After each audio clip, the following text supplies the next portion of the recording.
Welcome to the Big Change the Film interview series, and my name is Jason Cohen. I personally have lost over 120 pounds, and every week I chat with inspiring individuals who've also lost significant amounts of weight, hear their stories, and pass along some of that inspiration to others. Including today's guest and myself, the total pounds lost is now up to 12,072 pounds. If you've been enjoying this interview series and you'd like to support it, there are a couple ways to do that.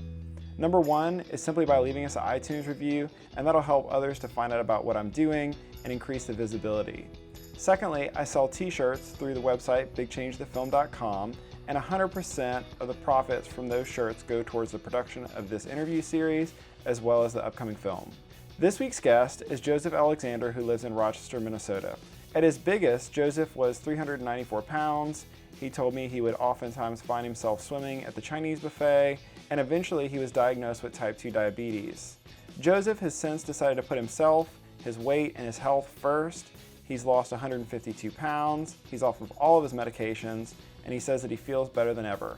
We have a fantastic conversation, and thanks so much for tuning in.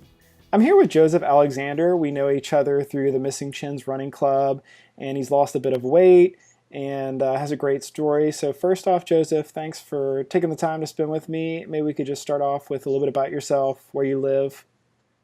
Sure. I'm a nurse. I live in Rochester, Minnesota, and actually I don't practice clinically anymore. I teach nursing at the University of Minnesota, and I'm working on my PhD there, so I'll be finishing that up hopefully in the next year. I also, on the side, work as an interpretive naturalist for the Minnesota Department of Natural Resources in the Parks and Trails Division, and so that's kind of like a park ranger. I interpret the natural resources in one of our state parks. And that's what I do. That's where I live. Lived in Minnesota for several years now and enjoyed a good deal. Awesome. And we're chatting because you've lost some weight. So how much have you lost total? So far, I've lost 152 pounds. Wow. Started just south of 400. I was at 394 about a year and a half ago. And since then have dropped down to in the 240s, and I'm pretty excited about that. I'm seeing weights I haven't seen since I was a freshman in college. Well, congratulations on that. Take me back. Where did you find all of this weight? What was life like for you growing up? Were you always a bigger guy? Is this something that came on later in life? Like what transpired to get you to where you were at 394? Well, that's a really good question and something I still think about and still find answers to. When I was a kid, I was skinny. In fact, I was one of those kids who was so skinny, my mom had to find those pants that had the elastic in the back of them, because otherwise my pants would be down around my knees half the time. And when I was a little older, I turned 10, 11, 12, and I started on the weight. And I think part of it was somewhere through my childhood, I learned to appreciate that idea of eating a lot and finishing your meals and, look at that boy eat kind of thing. It wasn't that I was ever chasing being a big kid or being a fat guy. I mean, these things are not something I looked at people who were overweight and said, gosh, I want to be like him. But at the same time, I was enamored with this idea of eating a lot of food and consuming more and more. And I think that through my life, I learned to find satisfaction in that. I could get a level of satisfaction in eating more and more that I wasn't getting in other ways. And so I started to put on weight probably right after puberty, and through high school and my early adult years, I just put on more and more. And my journey to weight loss actually started about the same time. I think, like a lot of us in the Missing Chins, I grew up with the pay-to-lose diet industry. That all started back in the 1960s and the 70s. And we all sort of grew up with this idea of, if you want to lose weight, here's the ways to do it. But none of that made any kind of difference for me. So through high school, I was a chubby kid. As I became an adult, I grew into being a fat kid, a fat man. And then through my 20s and 30s and 40s, I just put on gradually more and more weight. One big turning point for me when I went to college, I was probably in the low 200s, around 220. But in that first year of college, I put on, I want to say 40 to 60 pounds. And for a lot of people, we talk about the freshman 10. You know, you go live in the dorms and you're away from home and you're having chocolate cake and Coke for breakfast. And so, you put on those few extra pounds. Not for me. I put on at least 40 pounds. So I talk about the freshman 40. And then from then on out, it was a steady march. I don't know, maybe 10 pounds a year. And I would fight it. I looked at ways of losing weight that included exercising more and eating less or counting calories. I've been doing that hard for probably 10 or 15 years now. But even before then, I was always looking at ways where I could lose weight. That's always what I called it, losing weight. Let's get thinner. Having that vision of myself as a thin, fit person, even though mentally I didn't really know what that meant. Through the last maybe 10 years, I've started to see changes in my body. I'm 54 years old now. And as I crossed into those late 40s, early 50s, I really started to see changes that were a result of being overweight. And through my adult years, I've always been somebody who looked younger than I actually was. I was getting carted, into my 30s and 40s. And I always had the appearance of being younger. And I also was a fairly disease-free person. I didn't have a lot of health problems that came about because of being overweight or for any other reason, really. But after I turned 50, that all started to change. And, I started getting gray in my beard and gray in my hair. And then I started seeing some of these health effects that somehow I always thought I was immune to, I was invulnerable to. I thought maybe I wouldn't have any of these problems, that I'd always kind of be forever young, as the song says, and maybe not see these health problems. But a few years ago, I was starting to have some leg pain, and I got a leg that swelled up, and I had just been traveling a couple weeks before, and I thought, well, maybe I have a DVT, a deep vein thrombosis, a clot in my leg that causes my leg to swell up. Like we think about having if we're sitting on a plane for 12 hours or something, we're not moving enough. And so we got a clot that formed. And that can be kind of dangerous, can be life-threatening. And at the same time, I was really sick. I thought I had the flu. I had a high fever that was going up and down through the day and the night. I was having chills, having a lot of pain and shakes. And so I said, okay, I've got to go in and see what this is. I'm lucky enough to get my care at the Mayo Clinic. I can walk there. We live 3 blocks from the clinic. And so, I went to see my doc, and I said, I'm not sure what's going on here. It looks like a DVT to me, like a clot. And he said, it is what it looks like in some ways, and in other ways it doesn't. Let's go get an ultrasound done. And then I had an ultrasound done. That didn't show anything. I had a CAT scan done. That didn't show anything. Well, finally, they sent me to see infectious disease. And these guys took one look at me, put me in the hospital, and I was there for the next week. And it turned out what I had was cellulitis, an infection under my skin that was making me septic. So I was having a systemic infection all over my body as a result of this infection in my leg. Well, these are something that overweight guys, overweight women too, have these infections from time to time.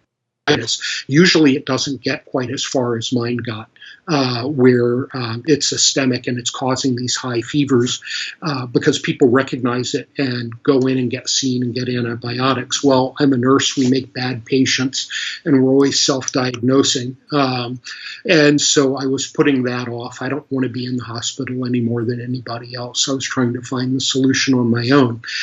Well, it turns out I did end up in the hospital, ended up on IV antibiotics. While I was there, they ran all my labs and said, hey, your hemoglobin A1C is 9.3. And you probably know your hemoglobin A1C is a measure of your blood glucose levels over time. So it shows how your blood glucose has done over, say, the last 3 months. You can't fudge it. It's just a number that's there. Well, it should be below 5.6. As you approach 5, 5.3, 5.6, we call this the pre-diabetic phase.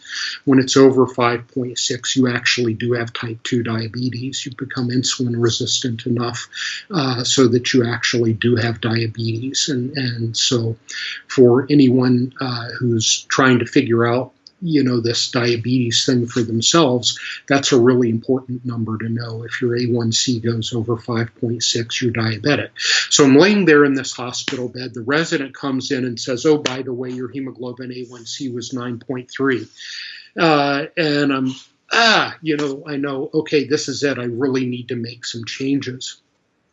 So before that, I had been struggling with a plant-based diet. I had seen Forks Over Knives a couple of years before that, and me being the person that I am, the easier, gentler way that Forks Over Knives kind of gives you, no, that wasn't enough. I wanted the harder approach. So I went and I read a lot of books. I discovered Dr. Furman and the Eat to Live approach. And I said, well, this looks like the maximum amount of pain you can put yourself through, in order to follow a whole food plant-based lifestyle to become that thin, fit person I was envisioning for myself.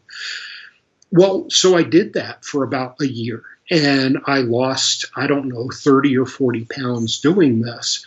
And it was a lot of hard work because my interpretation of what Dr. Furman was saying was, take this to the most grinding level that you can, eat lettuce forever. This is what you eat, is greens and beans and not much else. And the truth of it was I just couldn't stay on it. And by the time I had developed this cellulitis problem, I wasn't able to follow the plan for any length of time, maybe a week, maybe 2 weeks, but I was always end up back at the buffet, diving into the Kung Pao chicken, swimming around in the hot and sour soup, and eating piles of egg rolls because I couldn't get enough calories following the plan the way that I was following it. Well, over the next couple of years, I had this cellulitis more and more frequently, and I learned to recognize it. And because I was a nurse and because I knew what the symptoms were, and my doc wanted me to have it, to head it off as soon as possible, he just gave me an open-ended prescription for antibiotics so that if I detected the symptoms, I could start the antibiotics and hopefully end up being back in the hospital. Well, at one point, I was still getting this cellulitis about twice a month. I think one year I had it 15 or 17 times in 1 year. So when I traveled, I would actually take antibiotics with me because I knew that the stress of traveling and the bad diet that I would follow when I was traveling was a setup for ending up right back in this boat of getting these infections. And I certainly didn't want to be in France in a hospital where they didn't speak English and my French is pretty darn bad. So I'd haul my antibiotics along with me. In fact, I still do that, even though I haven't had these infections for quite a while now. So it became a game about how can I head off these infections when they're coming.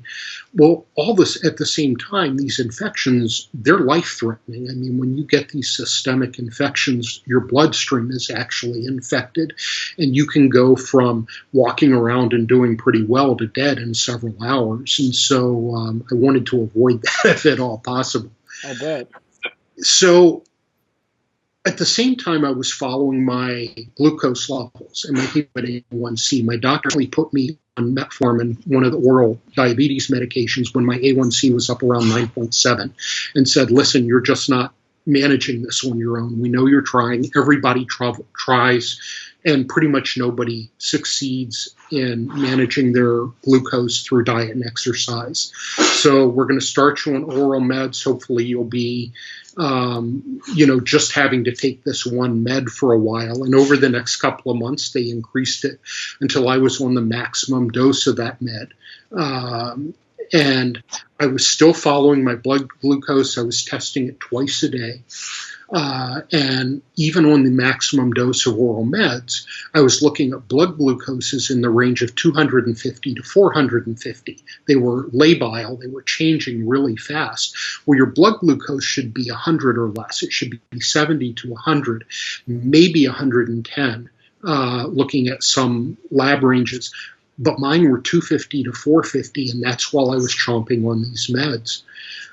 And so I started to really take this seriously and think, I'm going to start having real problems if I don't get this under control. And I was still struggling with the Eat to Live plan, still trying to follow this. For a couple of days at a time, I succeeded in losing maybe 30 pounds, but did not succeed in changing my glucose readings at all. And I said, I'm going to go back to basics. I'm going to go back to where it all started. And I pulled out my dusty copy of Forks Over Knives and I watched this. And I said, they're looking at real changes in people's health from eating foods that I'm not touching now. We're talking about foods like potatoes. We're talking about foods like whole grains and beets and squash and corn, things that diabetics learn, hey, I shouldn't eat that. I can't manage my diabetes with white potatoes and sweet potatoes and squash and corn. Those are no-no foods for diabetics. I think even if we know the truth scientifically, we've trained ourselves in our culture to say these are diabetic foods. These are the foods we cannot eat if we have diabetes, and all those starchy vegetables are in there. All those grains are in there. And so I was looking at this and I said, okay, I'm going to look at Forks Over Knives a little harder, even if I use it just to get myself started and get myself locked into this habit. Went to the Forks Over Knives website. Well, this was the first couple of days of January of 2017. And at the same time that this was happening, Rip Esselstyn had just published his book, The Engine 2 7-Day Rescue Diet. And so the Forks Over Knives website, the Engine 2 website, were promoting this new approach to the heavier starches approach to weight loss, to a whole food plant-based diet. So I got this book and I read it. And I went to this new Facebook group that had formed. There was only a couple hundred people in it, the Engine 2 7-Day Rescue Challenge. And I joined this Facebook group. And I learned about the diet, and I learned what Rip was proposing in there. And he was saying, look, stop telling yourself you can't eat grains. Stop telling yourself you can't eat starches. You need to eat these foods. You need to eat a lot of greens. You need to eat a lot of vegetables, but you need to have these starches. And, eat beans, eat all of these different whole plant-based foods. And then the other thing that was really different about it was he was saying, no oil. Don't add any oil to this. And I thought, this is really strange. What's with the oil thing? Everybody knows there's healthy fats, right? There's olive oil and canola oil, and you got to have your fish oil or some equivalent in there, nut oils and seed oils. And I looked at what Rip was proposing and I said, okay, a couple things are going to happen. If I eat this way, I'm going to gain weight. If I eat this way, my glucose is going to get even more out of control and I am going to end up on insulin. And Rip did something really good that confused me at first. He called this thing the 7-Day Rescue Diet. Well, I thought, nothing happens in a week. I was already experienced enough. I mean, I've been fighting this weight loss thing for decades. And so I knew diet wasn't a really good word.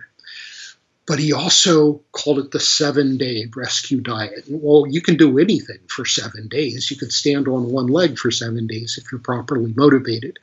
And I said, okay, 7 days. I'm going to try this 100%. And, I'm going to go all in. I'm going to make this 100%. I'm going to follow it unfailingly for 1 week and see what happens.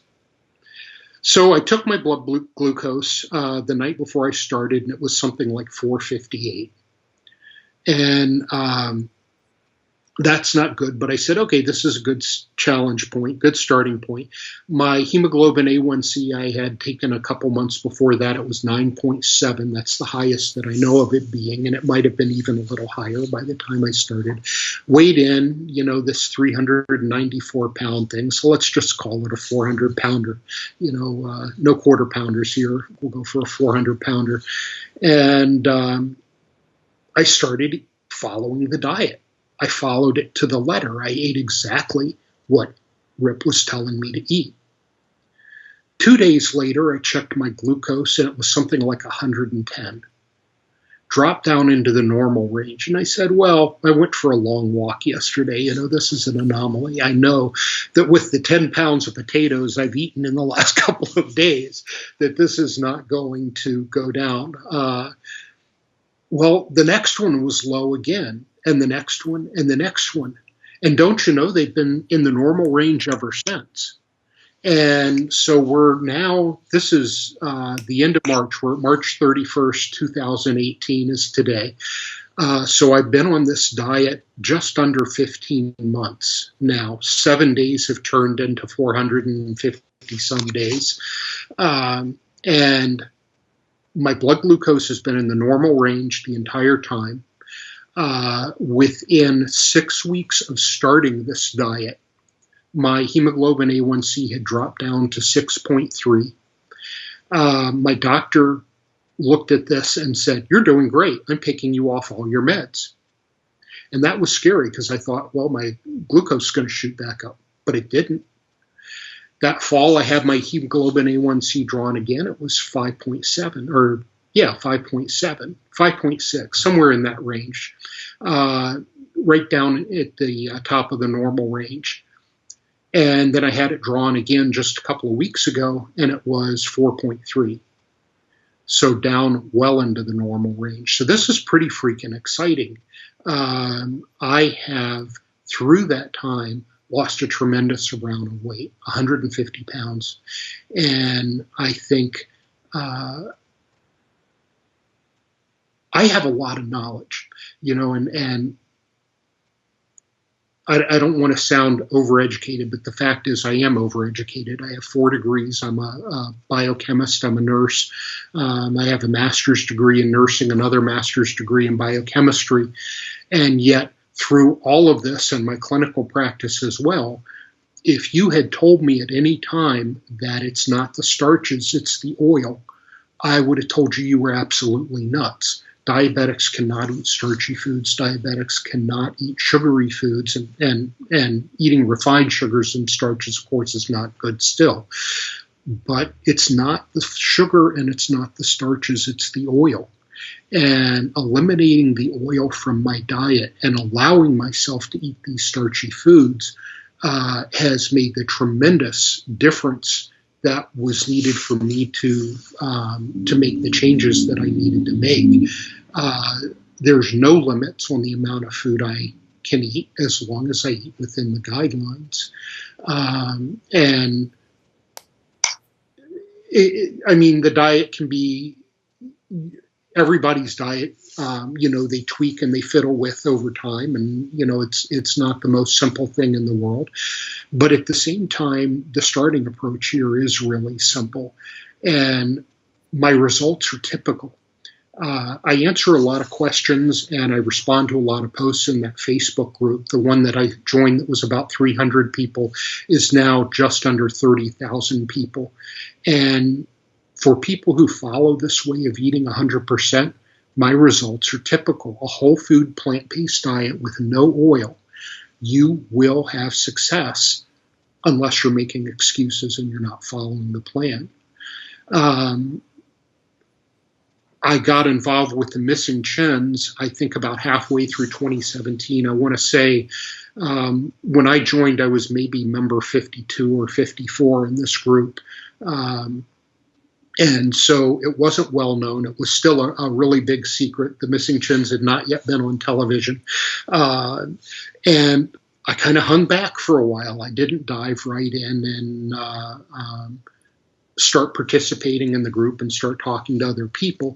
And I wasn't running at the time. I was just looking at getting started with exercise. I was kind of scared because people were posting, oh, yeah, I ran this marathon yesterday and here's my time. Or, for the last 6 days in a row, I've run 8 miles, and here's the pictures of all of my run routes and my times.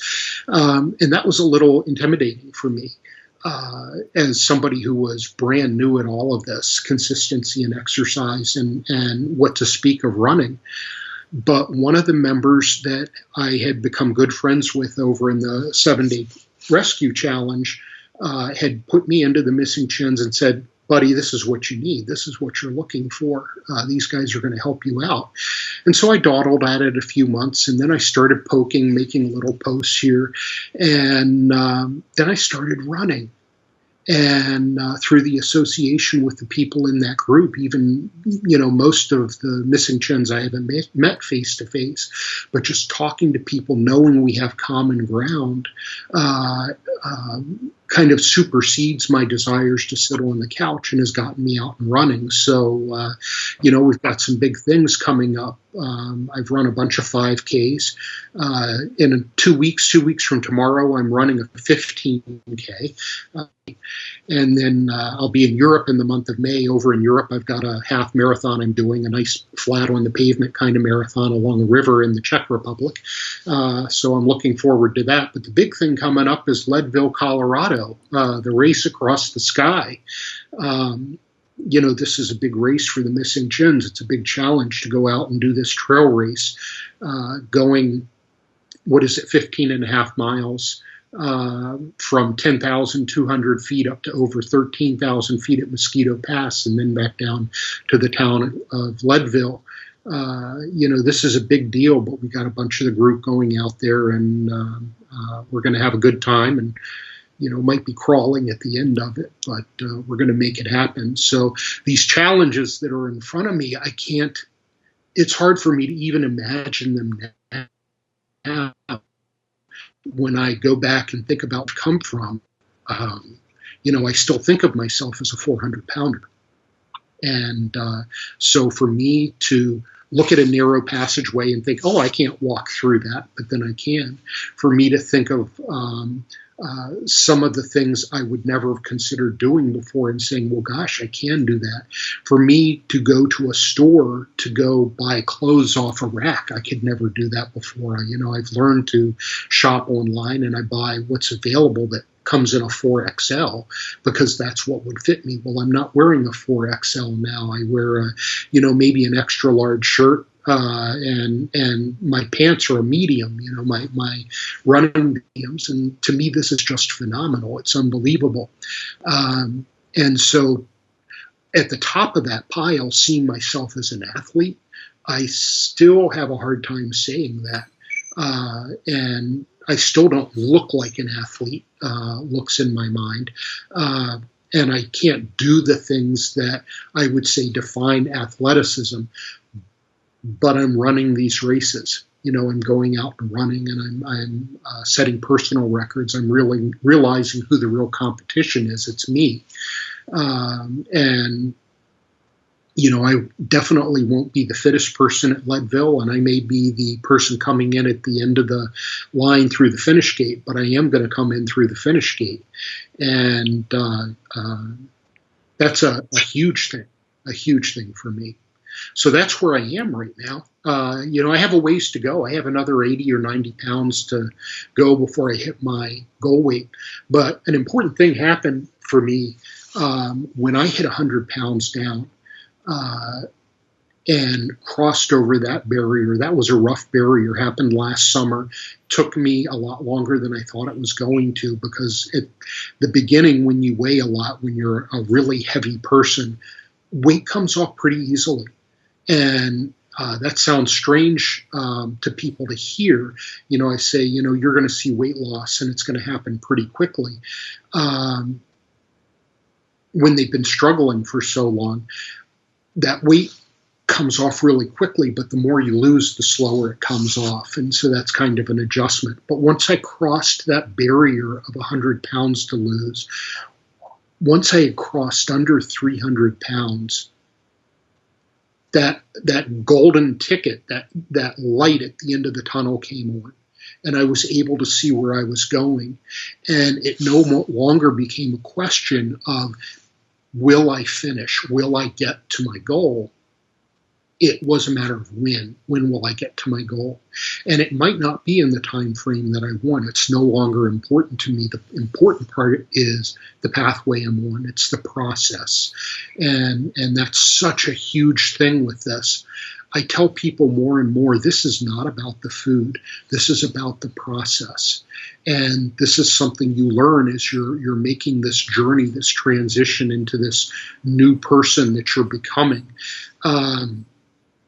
That this journey is not about the food. You only thought it was. It's about the process that you're going through, the moment-to-moment way of living, consistency, and being the person that you want to become. That makes the difference. So being able to see that light at the tunnel, being able to know for a certainty that, yes, you are going to get there, that is really the ultimate reward of all of this.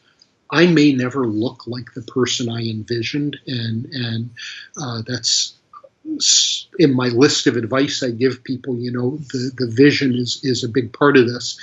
I may not become that person that I envisioned myself becoming, but I am going to become the best version of myself that's ever been. I already am. What do you think you're going to do differently looking forward as compared to kind of the way you've lived, before when you've struggled with your weight? Well, this is something I think about a lot as a nurse researcher, as somebody who is engaged in the research of helping people become better through their health behaviors. I think about, how can I help people beyond myself? Because to me, that's a big part of success. And I know others you've talked to would say exactly the same thing, that part of succeeding is recognizing you have to carry this to other people somehow, even if their journey looks different from yours. And throughout most of my life, I was always looking for an excuse. And I think this is something we're all experts at. I don't think this is a behavior that's going to go away anytime soon. And so, when I think about the way that I was before, I really lived for food a lot of the time. And we travel a lot. We like to go out to eat. We like to make our plans around food. And even being overseas, we would take our whole family overseas and we'd be there. And the entire agenda was built around meals, food. What's the next meal we're going to have? And so we'd be sitting at lunch in some restaurant having this enormous meal, because you got to try everything. You're in this strange country with foods maybe you haven't seen before. And so you're eating more maybe than you would even at home. And you're thinking about dinner and thinking, where are we going to have dinner? So we're going to do all these other things as filler in between. We're going to go to Notre Dame. We're going to go to the Eiffel Tower, and, we're going to climb up the Arc de Triomphe. But then we're going to dinner, and we're going to meet at this famous place where they serve fried pig's legs for, for dinner or whatever. And so much of my life was built around food. And the satisfaction that comes from eating, whether it's simple flavor or it's the satisfaction of feeling yourself get full and over full, or the satisfaction of sitting at a table with family and just having a good time. Whatever these things are, those really drove a lot of the excuses. And I recognize that I spent a lot of time looking for excuses and using these. So I think I'm going to go through this list of thoughts that I have about kind of what led to my success, because I think behind those are what I did before versus what I do now and what I'm going to be doing going forward. And so the first thing I have on my list of things that made the difference for me this time, because that's what's important. This isn't my first rodeo. This isn't my first run out the gate. I have tried this over and over, and every kind of dieting there is, every kind of approach there is, I have tried this before, and something made it not work. I always recognized it was my inability to follow it, my inability to consistently go forward with it, that kept me from making real changes. But this time something different happened, and I want to know what that thing is. And I'm not always sure I can say, gosh, here is the shining star. Here's the magic bullet. This is the one thing that, Joseph lived his way this way up until December 31st, 2007 or 2016. And then over the next couple of days, some switch flipped on, and now he's living his life this other way. That isn't exactly the way it happened. The change that happens is tremendous. Every part of your life changes when you do this. And so, the first thing I think that for me was different was acknowledging what my resources were. And what do I mean by that? One of the things that we hear in the better yourself industry is to take advantage of your support system, build your support system. We really stress, we emphasize the need to have your family be supportive, your friends be supportive, the world around you be supportive of the changes you want to make. And I think that, yes, that's true. Support is really critical. However, we don't all have that. And I'm one of many people that I know who are in a situation where the people around me aren't necessarily unsupportive, but they're also not eating the way that I'm eating. They're also not exercising the way that I'm exercising. And this makes a huge difference, because there's a big difference between sitting down to a table with a bunch of people who want to eat the way you want to eat and a group of people who all want to eat bacon and eggs and omelets and cinnamon buns and dessert while you're sitting down to your plant strong meal. There's a big difference in support there. And I think we all need to recognize what support we really have, because if you don't acknowledge it, you may be counting on something that isn't actually there, if that makes sense. So what I'm saying by that is you want to mentally have a good grip on what it is you have at your disposal. And you don't want to set up expectations of the world around you that are unrealistic. And that was a brutal change from what I've done before, because before I would have said, all of the people around me are eating ice cream. All of the people around me are eating pizzas. Well, I'm going to do that too. I'm going to eat a pizza. I'm going to drink some beers. I'm going to eat ice cream. It was just easier, and I was always looking for the easier way. I'm a conservationist by nature. I think a lot of heavy, overweight people are. We look for ways to conserve energy. We look for the easier route out, and so that was a thing. So acknowledging your resources, I think, is a really strong thing. Do I want my support resources to be better going forward? Of course I do. I hope that they will. I hope that the example that I set will inspire the people around me, and I do see that happening. But people who are following it 100% the way I am, that's not happening yet. I can't let that derail me. Another thing that I think is really important is taking ownership of the situation, the way that things are. And this is something I've never done. my entire life until now. Uh, it doesn't matter why you're fat. If you weigh 180 when you should weigh 150, if you weigh 250, if you weigh 350, if you weigh 600 pounds, and I know there's plenty of people out there who are weighing more than that now, you have to take ownership of it. And I'm not talking about laying blame on yourself. I'm talking about accepting responsibility. And maybe you can say, well, I'm fat because of the kind of childhood I had. I'm fat because of the environment I live in. I'm fat because of the job I have. Those things may be very true. But until I take responsibility for being the person who can make the change is not going to happen. And I know for myself, and I know that this advice seems to help a lot of people, saying I'm the only person who can make this change happen.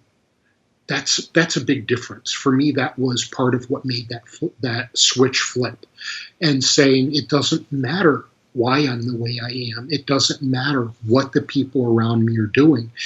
And I frequently tell people I'm a dick about my food, and I am. If I come to your house for dinner, I'm going to say, hey, Jason, I got to tell you, here's the way I eat. And I absolutely refuse to eat off of my plan.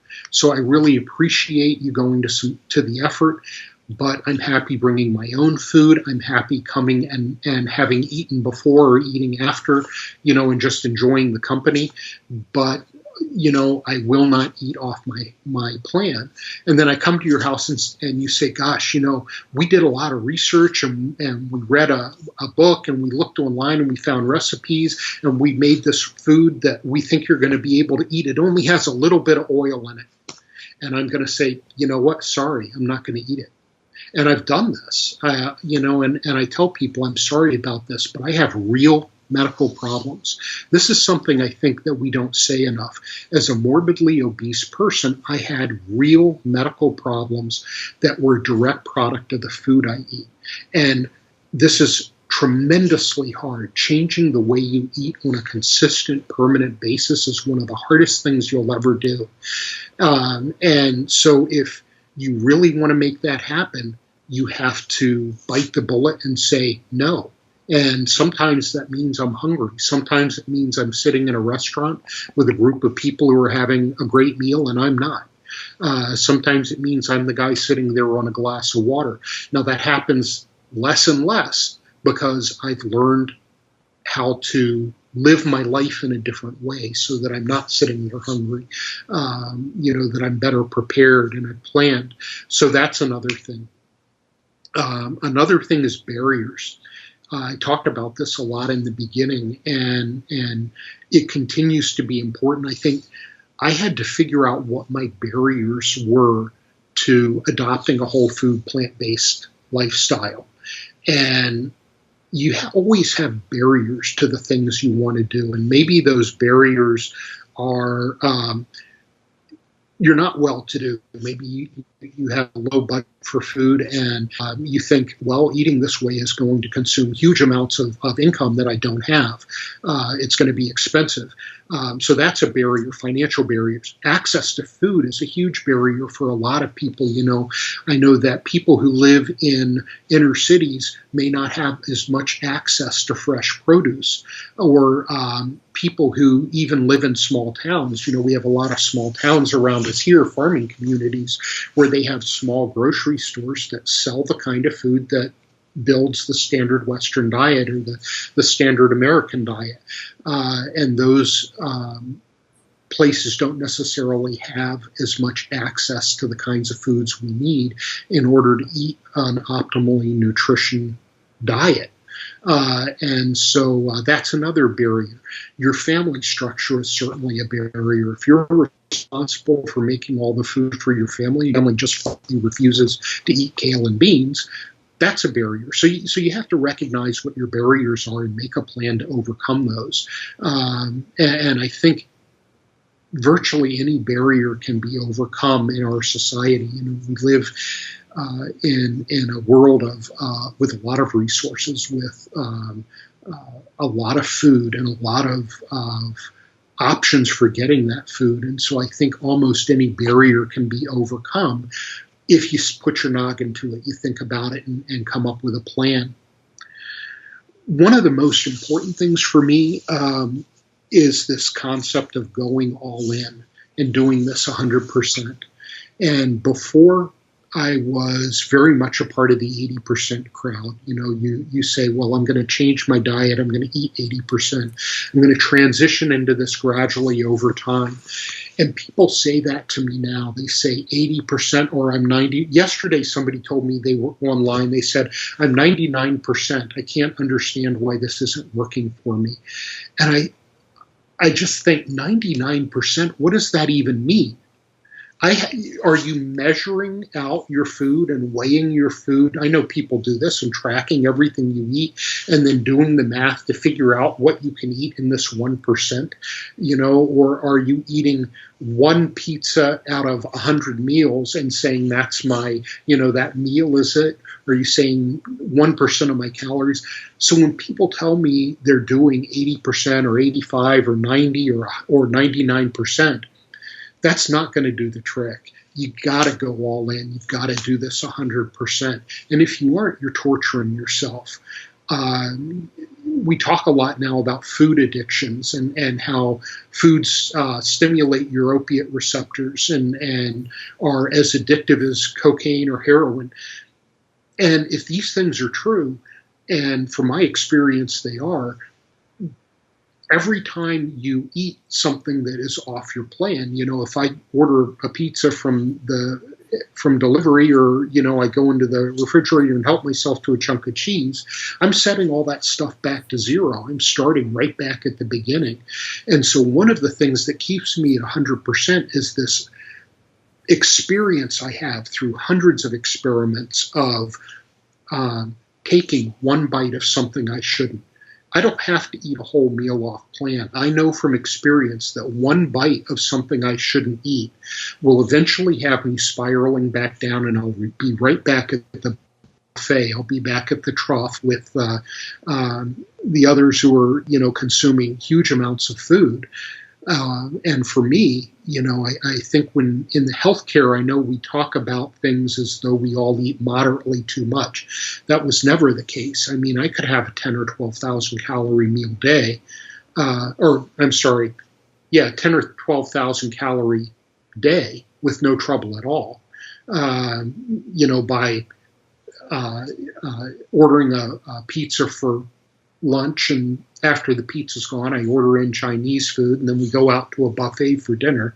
You know, it's not hard at all to add up a tremendous amount of calories. And when you think about the oil and the salt that's in there and the sugar, you know, it was just a recipe for disaster.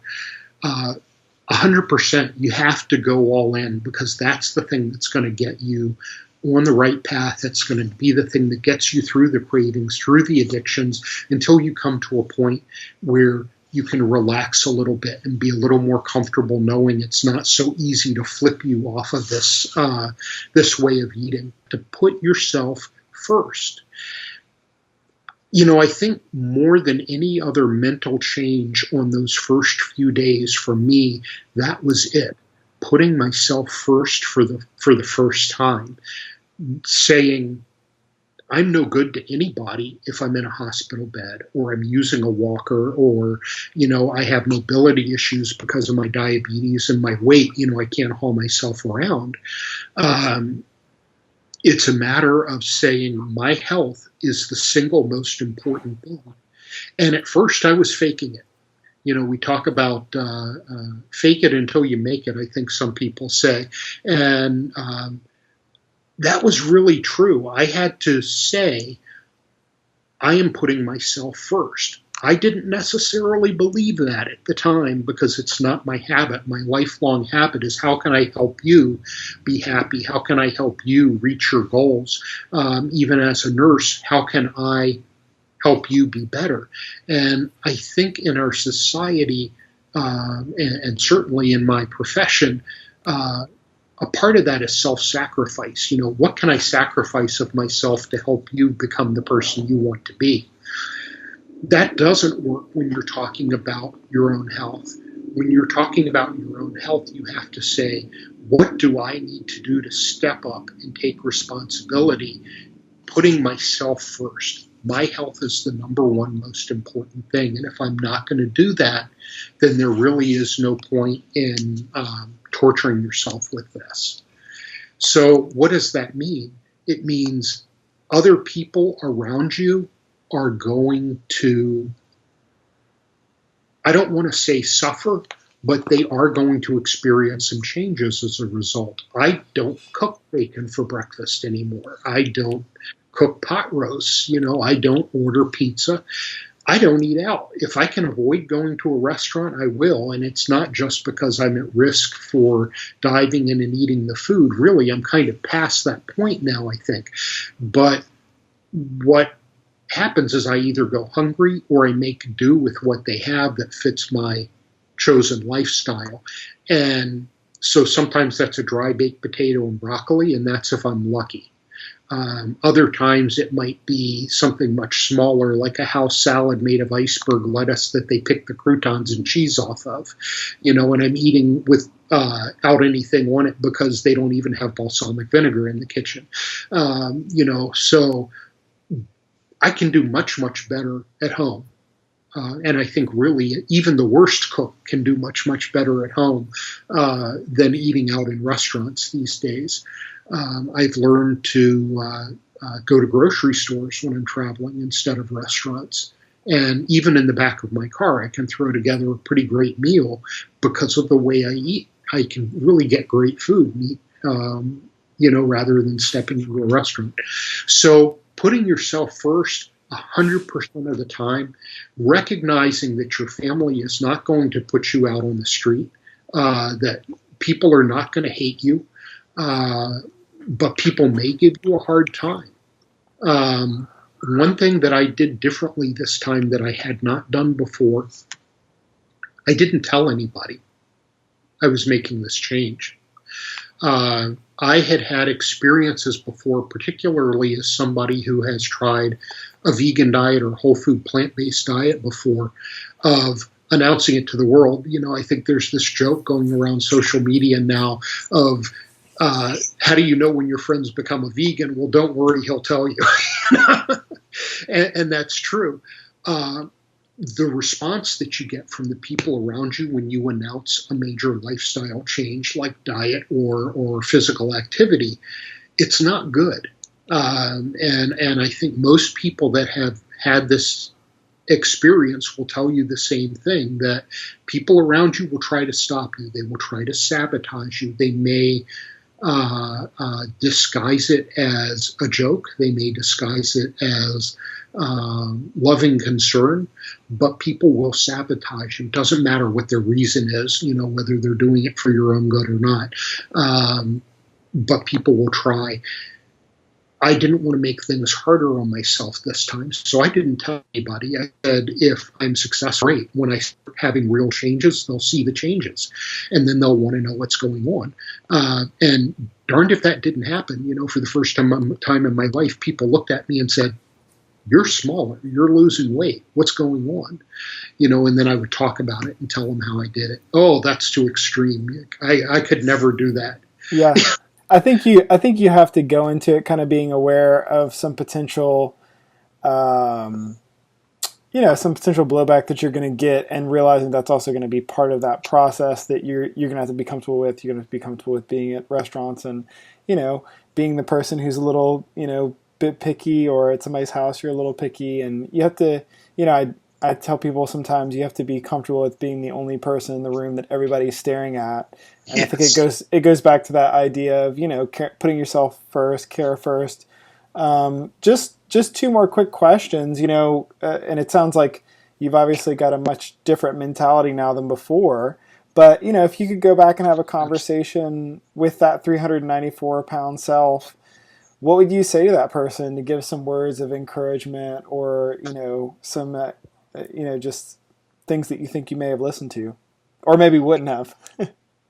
Yeah, one thing is stop focusing so much on the whole and focus on the donut. Um, I had a vision of who I was going to be if I ever lost weight. And that vision, I think, was somebody who was a younger version of myself. I think inwardly, subconsciously, I thought if I ever lost a lot of weight, I would be a teenager again. And of course, that's not the case. Um, so coming to terms with, listen, you're not going where you think you're going to go, but you are going there if you fall in love with the process, if you can be consistent, because it's the moment to moment consistency that makes the difference. It's not the endless focusing on what it's going to be like when you finally lose weight. And I think along with that, the amazing things that are in store. I work with a health coach. In fact, I have for 3 or 4 years now. And he's watched me go through all of these different ways of here's how I'm going to do it now. And one of the things he said to me one day was, Joseph, is there a single part of your life that would not be better if you managed to lose this weight? And that was a light bulb moment for me. It wasn't the moment when things really changed, but it was a moment when I thought, hey, that's really true. There is no part of my life that is not going to get better. And that's been so much true. There's so much truth there. That's been so much the case as I've changed. Every part of my life has changed for the better. I can do things now I never could have done before. And it's sort of like that 394 pounder. I'd say, you're looking at the end. Everything you're doing now is kind of preparing for the end, doing less. I was doing things like, oh, well, if we're going to move, we should think about maybe, do we need a house set up for limited mobility in 10 or 12 years? I was thinking that way. And, looking toward retirement and the gradual decline in health that seemed to be inevitable. That's not happening anymore. Now things are getting better and better. I mean, I'm a freaking runner. And a year ago, there was just no way that was going to happen. So seeing the kinds of change that can happen in a person's life and helping them understand, first of all, that you've got changes in front of you, things coming because of the changes you're making that you can't even begin to think about now. You can't recognize, you can't understand how much better things are going to be and the wonderful things that are in store for you. And then also the degree that you need to change if you want real change to happen. And what I mean by that, this is not a part-time effort. This is not a thing you think about 10 minutes out of the day. This is a thing you think about 100% of the time. You are engaged in making a change in every part of your life. And, we put so much emphasis on the food. It's not about the food. It's about everything but the food. And so the degree of change that needs to happen in order to reach those goals, this is hard to comprehend, but it's all worth it, and it's all an enjoyable part of the process, the process of self-discovery and what's going to happen going forward. Awesome. And then lastly, where's the best place for people to find out more about you, connect with you, and whatnot? Well, that's a good question. I think based on this, people who are on Facebook, who join the Engine 2 7-Day Rescue Diet Challenge group, or the Engine 2, any of the Engine 2 groups that are on Facebook, I'm always in there. I'm getting a lot of pressure from people lately to start writing down a lot of the ideas that I have. I write long posts in these groups. And publish. I wrote a chapter about living on the 7-Day Rescue Challenge for 7 days that people can download on the group. And so based on that and some of my posts, people want me to write a book. And I kind of feel like, well, who am I? I'm not at the end of this journey. Who am I to write this book? But I am starting to put together ideas. So maybe in the next few years, that'll be rolling out. There's an interview with me on Tim Kaufman's site, Fat Man Rants, from earlier that people can look at. Rip Esselstyn interviewed me, and there's a couple of videos of in the 7-Day Challenge group. I want to tell you, I saw Rip Esselstyn a few days ago. He was in St. Paul doing a talk up at Whole Foods there, and I went up there and I spoke to the group for a while. And at the end of my talk, he asked me a couple questions, and one of the things he said was, in the 7-Day Challenge group, you've got this reputation of being kind of blunt and taking a brutal approach with yourself on this. Can you talk a little more about that? And yeah, I am. And I'm getting blunter and blunter. And the reason is because I see so many excuses. I see so many people saying, I'm going to try this for a few days, but after 2 or 3 days, I just can't stay on it anymore. Or, I'm going to do this 80%. It's the 80%ers where I really want to say, listen, I want to help you. I want you to make this easier on yourself. Go all in. Do it. And when people post problems that they're having, I'm going to tell them pretty bluntly what I think the solution is. And it's not a know-it-all. I'm simply going to say, not a matter of being a know-it-all, although I am a know-it-all, but it's a matter of saying, here's what I see you saying based on my experience. And I'm not new at this, but based on my experience, this is why you're having a problem. This is what you need to do differently, and try this for a while. So I just want people to know, in reaching out, I want them to know that my expectation is they want to make a change. Well, that's all great. Well, Joseph, I appreciate the time. I will look forward to getting to the top and back of Mosquito Pass with you here in a few months. And hope you have a great day. You too, sir. Good to talk to you. All right, take care.